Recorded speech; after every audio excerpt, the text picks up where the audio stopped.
Kauban sa kinatibukang puwersa ning istasyon DXKS sa ngalan ni Station Manager Jun Galyon sa kontrol ni Eric Makatibak.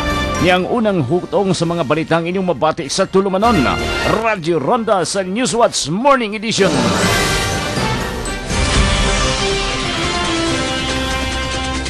Sa headlines, Pag-asa may rekomendar sa pagpasuspenso sa klase sa elementary preschool karong adlaw. Nunot na sa pagsulod sa Philippine Area of Responsibility sa bagyong si Pablo. Super Typhoon Pablo may epekto na sa atong kapubudan. Public Storm Warning Signal number 1 nahilakip ang pagpailawom sa Surigao del Norte. Appropriation Ordinance para sa sweldo sa mga job order employees sa Legislative Department aprobado na. Partial veto sa mayor sa ordinansa sa business registration plate. Alanganin, subay sa nagkaduol nga one-stop shop sa business registration. Surneco subling nagpahimangnos publiko sa instalasyon sa mga Christmas lights nga ilikay sa sunog. Oplan bakal gihimo sa kapulisan sa barangay Tayaga Claver. Nakarecover og sa ka-armas lipuego. Pagpanghatag sa mga tambal sa mga pulis gihimo ngadto sa barangay Sabang. PDRRMC subsub ang pagpahigayon og mga panagtigom niadtong Sabado kagahapon adlaw pagpangandam sa bagyong Pablo.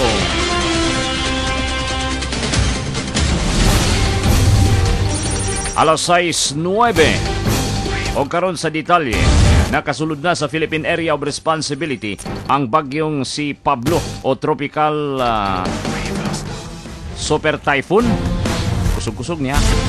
Super Typhoon Pablo. Atong paminawon ang update gikan sa Pag-asa Surigao ang atong Chief Weather Forecaster Engineer Jun Arpon. Good morning, sir. Good morning sa tanan. Ang ring update sa lakas sa atong panahon para karon nga adlaw. Sulod sa mga informasyon sa Severe Weather Bulletin numero 3. Kaganiyang alas 4 sa kadlaw ng sentro sa bagyong Pablo na himutang mga 700 kilometro sa bagatang silangang bahin sa hinatuan Surigao del Sur. Kini may kakusgon nga huyop sa hangin nga 175 ngadto sa 210 kilometro sa matagtak na dool sa iya sentro. Samtang ang maong bagyo nagapadayon sa kasadpan amihan ng kasadpan sa kakusgon nga 24 kilometro sa matagtak na. Di forecast nga kini mahimutang sa pagka-Miyerkules sa buntag mga 80 kilometro sa bagatang bahin sa Iloilo City. O mga 280 kilometros sa aming nakasadpang bahin sa Puerto Princesa ang public storm signal number 1 di pasaka karon sa Surigao del Norte lakip ng Siargao Island, Dinagat Island, Agusan Norte, Agusan del Sur, uban pang bahin sa Davao Oriental, Davao del Norte. Lakip na ang Tamal Island, Compostela Valley, Bukidnon, Misamis Oriental, Camiguin, Lanao del Norte o Lanao del Sur. Sa gihapon na take necessary precautions para niini nga nagapaduol nga bagyo sa ato nga area. Ang elementary level so preschool level di suspende ang klase karon nga adlaw. Ni amigo Jun Arpon nag-report sa Pag-asa Station. May buntag sa tanan. Break, Sir Jun. Go ahead, sir. Kining si bagyo o matawag na to nga super typhoon, no? Yes, sir. Kay Kusugman. Super typhoon Pablo nakasulod kagabi sa Philippine Area of Responsibility. Yes, sir. All right. Sulod na siya, unya nagpadayon sa ato nga area. Surigao del Sur o Surigao Province of Surigao Province na mulusot most probably sa Agusan del Sur, Misamis Oriental o mo paingon nga to sa Dumaguete City. Kini kung dili mo saka, pero managana lang ta. Kaya ang deflection gamay ra kayo. Mo deflect ni sa itaas, considering nga hinay pang huyop sa atong amihan. Basi dili kadaog pagtulod ang hangin amihan ani paingon nga to sa Central Mindanao kundi mulusot dire sa amihan ng silangang bahin sa Mindanao. Caraga region. Kay kini gi-forecast nga mahimutang usab duol dito sa Panay Island pagka Miyerkules sa buntag. Okay. So di lang ta makumpiyansa karon nga adlaw until ugma gyud. Dili ta makumpiyansa og kinahanglan ang mga areas nga under na sa public storm signal number 1 magapreparar na, maga-impake na kung kinahanglan ang evacuation just in case kung magkusog na ang ulan. Muna nga atong gisustain itong mga kabataan sa elementary level, kaya mga grade 4 to grade 6, mo ko na madali-dali sa nga masugo sa atong mga pobre nga mga pumuluyo. Palit karton, impake sa mga sinina, hakot kahoy. Preparatory karon nga adlaw. Kaya ang lugar, kung matulod na gani sa public storm signal number 2, evacuation na.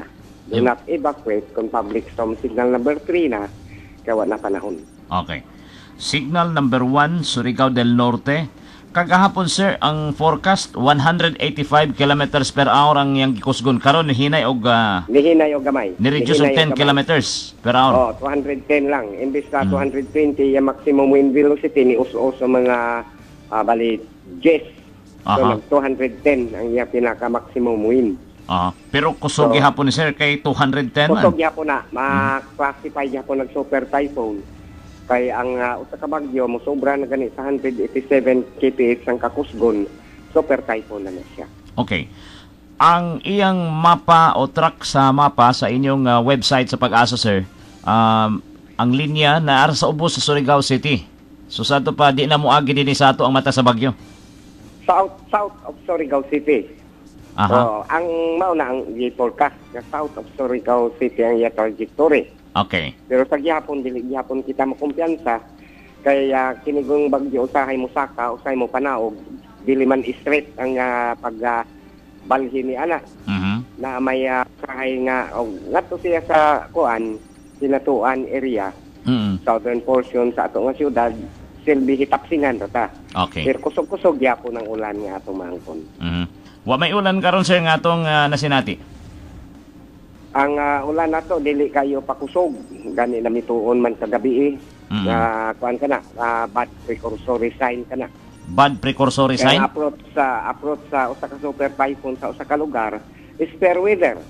Mao gani na nga kanang maobserbahan usahay nga panahon sa kagabion kitaon nimo ang mga bituon, panahon sa adlaw kitaon nimo ang adlaw. Now, di ka mo kumpiyansa kay sa satellite, ang cloud band ana kitaon man nato nga duol ra kita kung nagapadulong sa ato nga lugar. Okay. Nganong maayo man ang panahon.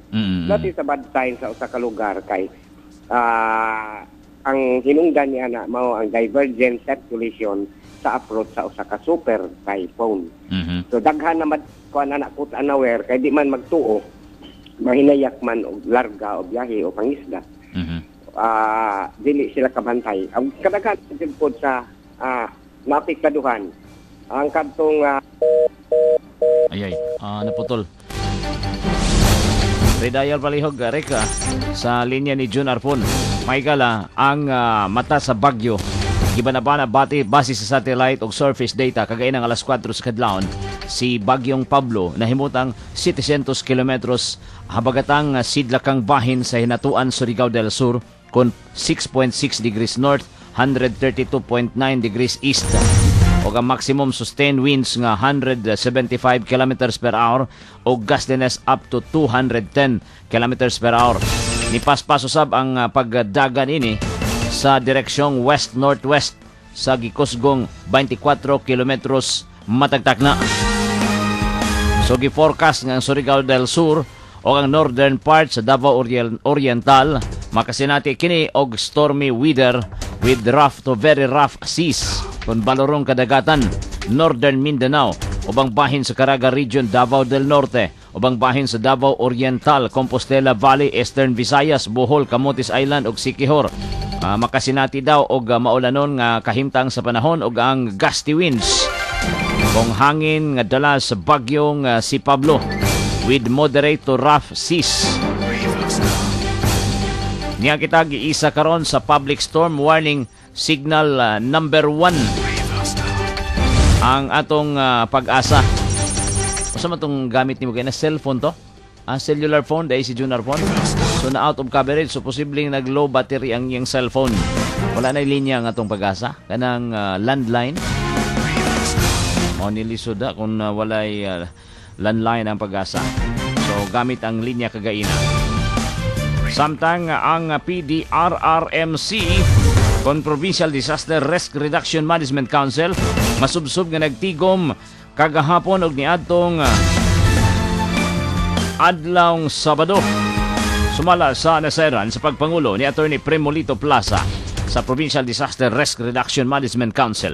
Walay kumpiyansa ang kagamahanan sa lalawigan sa administrasyon ni Governor Sol Matugas gumikan sa pagsulod sa bagyong Pablo dinhi sa atong dapit sa Eastern Mindanao. Gipahayag sa mga kadagkuan sa Provincial Disaster Risk Reduction and Management Council nga giandam na ang tanang mga ahensya sa gobyerno pagtubag sa mga gikinahanglang pagresponde gumikan sa epekto niya nga mahitabo dinhi sa atong lalawigan sa bagyong si Pablo. Sa ulahing report nga gipagawas ang PDRRMC kagahapon adlaw mihimog laing coordination meeting alang sa ubang mga ahensya sa gobyerno sama sa Philippine Coast Guard, Philippine Navy, Philippine Army o uban pang mga ginsakupan. Lakip na ang Philippine Red Cross o ang Provincial DSWD kon Provincial Social Welfare and Development Office alang usab sa pag-impake og mga food packs nga gikinahanglang ihatag isipanabang sa mga mubakwit unya nga mga apektadong residente dinhi sa lalawigan sa Surigao del Norte. Alas 6:19 sayo karong buntag gideklarar ni City Mayor Ernesto Nitoy Matugas nga walay klase sa elementary o preschool sa siyudad sa Surigao. Ang deklarasyon na nagsumikad sa pag-isa sa storm warning signal number 1 sa bagyong si Pablo nga may epekto dinhi sa atong eastern mga bahin sa Mindanao. Sa pahayag, gikinahanglan usab ang pagpangandam sa mga residente nga ana sa kuyaw nga lugar aron kini makalingkawas sa perdisyon sa bagyo. Sa mga lugar nga gikinahanglan mohimo sa ilang pagbakwit, gikinahanglan nga sabutan kini og maayo sa mga kadagkuan sa CDRRMC human nga gitakda ang emergency meeting karong alas 9 ang takna sa buntag. Doon na tayo weather bulletin number 3 nga gipagawas sa Pag-asa og Philippine Information Agency sa tropical cyclone warning typhoon Pablo kon international name nga BOFA. Kagainang alas 5 ang takna sa buntag, ang bagyong si Pablo mihinay apan nagkapaspas ang pag-irog nini sa direksyong west-northwest. Kung kasadpang amihan ng kasadpan, ang location siyang mata na himutang kagainang alas 4 ang takna sa kadlawon mga 700 kilometros sa hinatuan Surigao del Sur kung sa coordinates nga 6.6 degrees north 132.9 degrees east.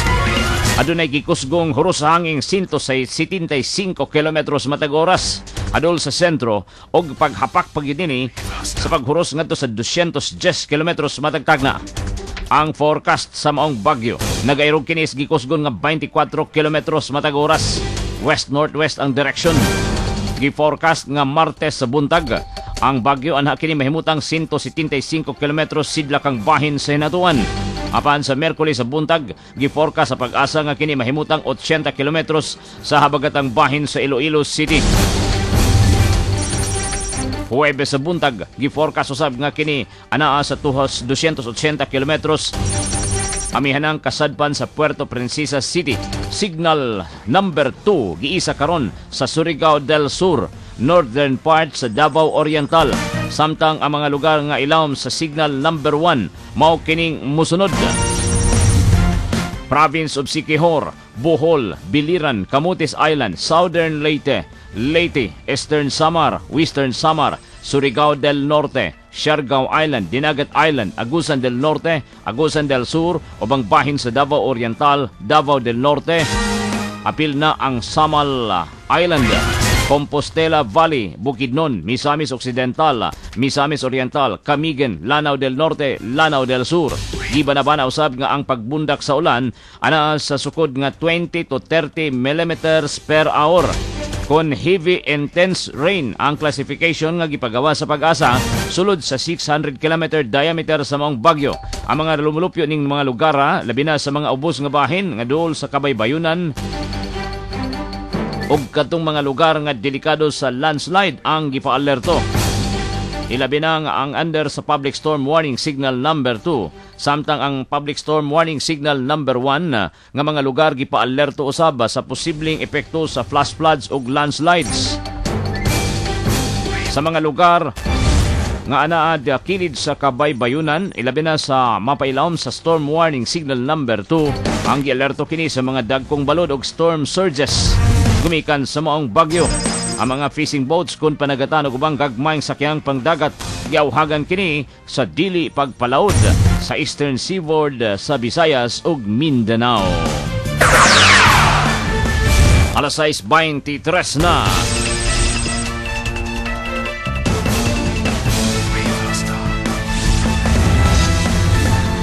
Muparenta sa dugang mga impormasyon na human sa mga pahinumdum.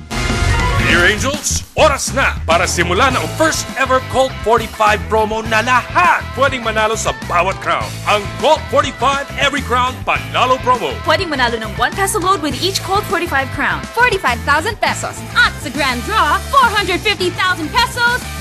Kaya salin na sa Colt 45 Every Crown Panalo Promo. Brought to you by Colt 45, the strong beer for real men. Per DOH FDA permit number 1175, series of 2012. See posters for details. Promo runs from September 15 to November 30, 2012. For ages 18 years old and above, drink responsibly.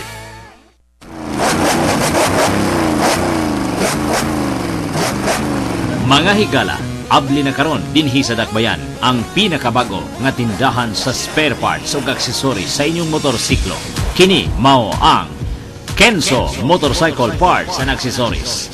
Kenzo Motorcycle Parts and Accessories. Dili ka na magproblema sa pagpangita og mga piyesa sa imong motorsiklo ug uban pang gikinahanglang ipangtaod nini kay ana ang Kenzo Motorcycle Parts and Accessories. Kompleto na ug aduna pay repair kits kung may daot ang imong motorsiklo. Anausab kanila ang mga motorcycle crash helmets. Kung madaot ang inyong motorsiklo o may diferensya, adto sab kini ipadadyaw kung ipaayos sa Kenzo Motorcycle Parts and Accessories. Kenzo Motorcycle Parts and Accessories. Sayon rang pangitaon og daling matuoran dinhi sa Dakbayan. Ana sa Dalan Rizal, Kanto Burgos, ning siyudad sa Surigao. Mga kaigsunan, mga latest model sa cellphone, ana mapalit mo sa Prime Hub Products. Anasab kanila ang mga memory cards, batteries ug chargers. Original, walay peke. Ayaw gyud pagduha-duha. Adto ta sa Prime Hub Products. Mga genuine units sa cellphone, ang paborito ninyong Nokia, Samsung ug Cherry Mobile. Mga accessories, wala pang pulihi. Genuine gihapon, tested ug makasalig ka kay gikan gyud ni sa factory. Barato, garantisado. Prime Hub Products. Sila usab ang exclusive smart reloading station alang sa dugang impormasyon